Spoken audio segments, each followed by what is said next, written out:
नमस्कार, अमरजाल.com देख रहे हैं आप। आपके साथ मैं हूं सुमित चौधरी। ईरान और अमेरिका इजराइल के बीच चल रहा युद्ध आखिरकार खत्म हो गया है। ईरान और अमेरिका युद्ध खत्म करने को लेकर एक समझौते पर सहमत हुए हैं, जहां ट्रंप ने इसका ऐलान किया है। वहीं दूसरी तरफ ईरान की तरफ से भी इसे कंफर्म किया गया है। कहा जा रहा है कि 19 जून को इस डील पर फाइनल हस्ताक्षर हो जाएंगे, लेकिन इस डील पर इजराइल ने सबसे बड़ा पेच फंसा दिया है, जिसमें इजराइल ने यह शांति समझौता मानने से इनकार कर दिया है। बड़ी बात यह है कि शांति समझौते में अमेरिका और इजराइल शामिल है। इस समझौते में इस पॉइंट को भी जोड़ा गया है कि अमेरिका ने इजराइल की गारंटी ली है, लेकिन इजराइल ने समझौते से इनकार करते हुए कह दिया है कि हमें अपनी सुरक्षा का अधिकार है। अमेरिका और ईरान के बीच संभावित शांति समझौते को लेकर दुनिया की नजरें इस पर टिकी हुई हैं। एक तरफ अमेरिकी राष्ट्रपति डोनाल्ड ट्रंप इस समझौते को ऐतिहासिक बता रहे हैं, वहीं दूसरी तरफ इजराइल ने इसके कुछ अहम पहलुओं पर असहमति जताकर पूरे घटनाक्रम में सस्पेंस पैदा कर दिया है। सबसे पहले जानिए कि आखिर इस समझौते को लेकर डोनाल्ड ट्रंप ने क्या कहा। दरअसल अमेरिकी राष्ट्रपति डोनाल्ड ट्रंप ने बयान में यह दावा किया कि अमेरिका और ईरान के बीच शांति समझौते पर पूरी तरीके से सहमति बन चुकी है। ट्रंप ने सोशल मीडिया पर लिखा कि दोनों देशों के प्रतिनिधियों के बीच में उच्च स्तरीय बातचीत के बाद जो अंतिम बिंदु हैं उन पर सहमति बन गई है। ट्रंप ने यह भी कहा कि अब स्ट्रेट ऑफ हॉर्मुज को दोबारा सभी देशों के लिए खोला जाएगा। उन्होंने ईरानी बंदरगाहों और समुद्री मार्गों पर अमेरिकी नौसेना द्वारा लगाई गई नाकेबंदी हटाने की मंजूरी दी। ट्रंप ने अपने मैसेज में यह भी लिखा कि दुनिया के जहाज अपने इंजन चालू कर लें, तेल को बहने दें। उन्होंने इस समझौते को वैश्विक अर्थव्यवस्था और पश्चिम एशिया में स्थिरता के लिए बड़ी राहत बताया। ट्रंप ने दावा किया कि लंबे समय से चल रहे तनाव को खत्म करने की दिशा में यह एक बेहद महत्वपूर्ण कदम है। वहीं समझौते में आखिर क्या कुछ शामिल किया गया है। अमेरिका और ईरान के बीच हुए समझौते में कई महत्वपूर्ण बिंदुओं को शामिल किया गया है। इसमें ईरान, लेबनान और बाकी सभी मोर्चों पर युद्ध तुरंत बंद होगा। अमेरिका और इजराइल फिर कोई नया युद्ध शुरू नहीं करेंगे, इसकी गारंटी देंगे। अमेरिका इजराइल की ओर से भी सुरक्षा गारंटी देगा। वहीं हॉर्मुज से अमेरिकी नौसैनिक नाकेबंदी हटाई जाएगी। इसके अलावा ईरानी जहाजों और समुद्री व्यापार पर लगी पाबंदियों को भी खत्म किया जाएगा। 30 दिनों के भीतर समुद्री व्यापार को पहले की तरह बहाल किया जाएगा। हॉर्मुज ट्रेड दोबारा खोला जाएगा और ईरान के अरबों डॉलर के फ्रीज फंड जारी किए जाएंगे।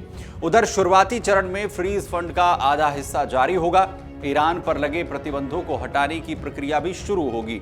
वहीं अमेरिका प्राइमरी और सेकेंडरी दोनों तरह के प्रतिबंधों को हटाने पर बातचीत करेगा। अमेरिका 30 दिनों के भीतर ईरान के आयात के बदले में सैन्य गैजेट्स जो है वो कम करेगा। ईरान परमाणु हथियार नहीं बनाने की अपनी प्रतिबद्धता को भी दोहराएगा। 60% जो समृद्ध यूरेनियम है उसके मुद्दे पर आगे बातचीत भी होगी। इसके अलावा 60 दिनों की औपचारिक वार्ता होगी, जिसमें परमाणु कार्यक्रम, प्रतिबंधों में राहत और युद्ध के बाद पुनर्निर्माण जैसे मुद्दों पर भी समझौते की कोशिश की जाएगी। दरअसल इस समझौते को लेकर इजराइल की तरफ से भी सवाल उठाए गए हैं। इस समझौते पर इजराइल की तरफ से जो कहा गया है वो भी आपको बताते हैं। दरअसल इजराइल के राष्ट्रीय सुरक्षा मंत्री इतामार बेन ग्वेर ने साफ कहा है कि उनका देश किसी ऐसे समझौते का हिस्सा नहीं बन सकता जो उसकी सुरक्षा सुनिश्चित नहीं करता। उन्होंने कहा कि हमारी जिम्मेदारी इजराइल के नागरिकों, आईडीएफ के सैनिकों और यहूदी लोगों के प्रति है। बेन ग्वेर ने यह भी कहा कि इजराइल कोई अस्थिर देश नहीं है जो बाहरी दबाव में फैसले ले। उन्होंने अमेरिका और राष्ट्रपति ट्रंप का सम्मान करते हुए कहा कि इजराइल अपनी राष्ट्रीय सुरक्षा से जुड़े मामलों में स्वतंत्र फैसला लेने का अधिकार रखता है। उन्होंने कहा कि हम अमेरिका से प्यार करते हैं, राष्ट्रपति ट्रंप के प्रति आभार हैं, लेकिन फिर भी इजराइल कोई बनाना स्टेट नहीं है। वहीं हिजबुल्लाह को लेकर आखिर इजराइल की तरफ से बड़ा दावा किया गया है। इतमार बेन ग्विर ने कहा है कि हिजबुल्लाह को पूरी तरह से खत्म किए बिना किसी समझौते पर सहमति नहीं होनी चाहिए। बेन ग्विर ने कहा है कि मेरा रुख बिल्कुल स्पष्ट है, हम ऐसे किसी समझौते का हिस्सा नहीं है जो हमारी सुरक्षा सुनिश्चित नहीं करता और ये किसी भी तरह से हम पर बाध्यकारी भी नहीं है। हमें हिजबुल्लाह को पूरी तरह से खत्म किए बिना किसी समझौते पर राजी नहीं होना चाहिए। वह बेन ग्विर इजराइल की राजनीति में कट्टर दक्षिणपंथी नेता माने जाते हैं और हाल के महीनों में कई विवादित बयानों को लेकर भी चर्चा में रहे हैं। वहीं ट्रंप ने इजराइल की इसे लेकर आलोचना भी की है। अमेरिकी राष्ट्रपति डोनाल्ड ट्रंप ने लेबनान पर इजरायली हमले को लेकर इजराइल की आलोचना की। ट्रंप ने कहा कि बैरूत पर हुए हमले ऐसे समय में हुए हैं जब अमेरिका और ईरान के बीच शांति समझौता अंतिम चरण में पहुंच चुका था। उनके मुताबिक इन हमलों की वजह से समझौते पर हस्ताक्षर की प्रक्रिया कुछ समय के लिए प्रभावित हुई। ट्रंप ने यह भी कहा कि क्षेत्र में शांति कायम करने के लिए सभी पक्षों को संयम बरतने की जरूरत है। वहीं इस शांति समझौते को लेकर ईरान की तरफ से भी प्रतिक्रिया सामने आई है। अमेरिका और ईरान के बीच समझौते की घोषणा के बाद ईरानी सेना ने अपनी प्रतिक्रिया दी। ईरानी सेना ने कहा कि उनकी सैन्य ताकत और जवाबी कार्रवाई की वजह से विरोधी पक्ष बातचीत की मेज पर आने को मजबूर हुए।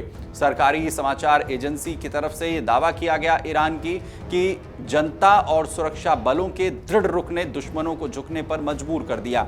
ईरानी सेना ने यह भी दावा किया कि समझौते तक पहुंचना उसकी रणनीतिक सफलता का सबसे बड़ा सबूत है।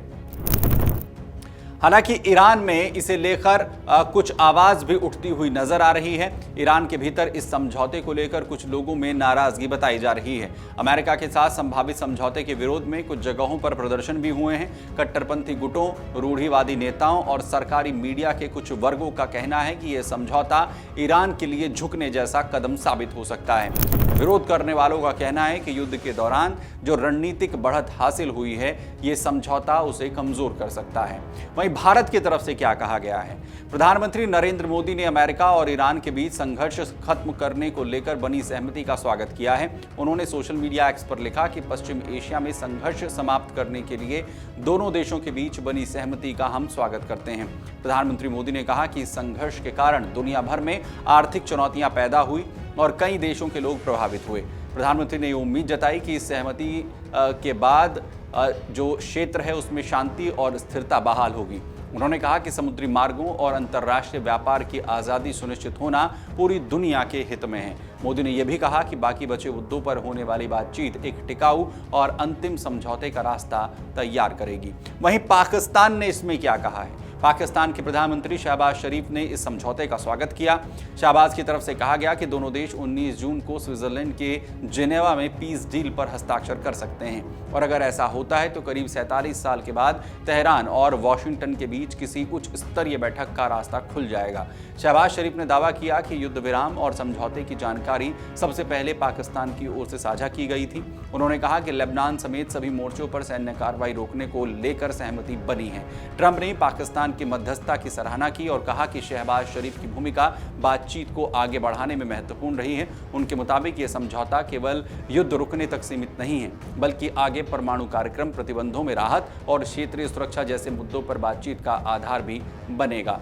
दरअसल अब सबकी निगाहें जो है वो 19 जून पर टिक गई हैं। अमेरिका और ईरान समझौते को आगे बढ़ाने की बात कर रहे हैं। कई देशों ने इसका स्वागत किया है, लेकिन इजराइल ने साफ कर दिया है कि वो अपने किसी भी तरीके से सुरक्षा से जुड़े मुद्दों पर समझौता करने के लिए तैयार नहीं है। ऐसे में अब पूरी दुनिया की नजरें 19 जून पर टिकी हैं, जब इस समझौते पर अंतिम हस्ताक्षर होने की संभावना जताई जा रही है। और ये माना जा रहा है कि क्या इजराइल जो लगातार अब ये दावा कर रहा है कि वो इस पर बाध्यकारी नहीं होगा, कि क्या वो इस समझौते को तोड़ेगा। दरअसल अमेरिका और इजराइल के बीच पिछले कुछ वक्त में अपने संबंधों को लेकर एक खींचतान देखने को मिली है।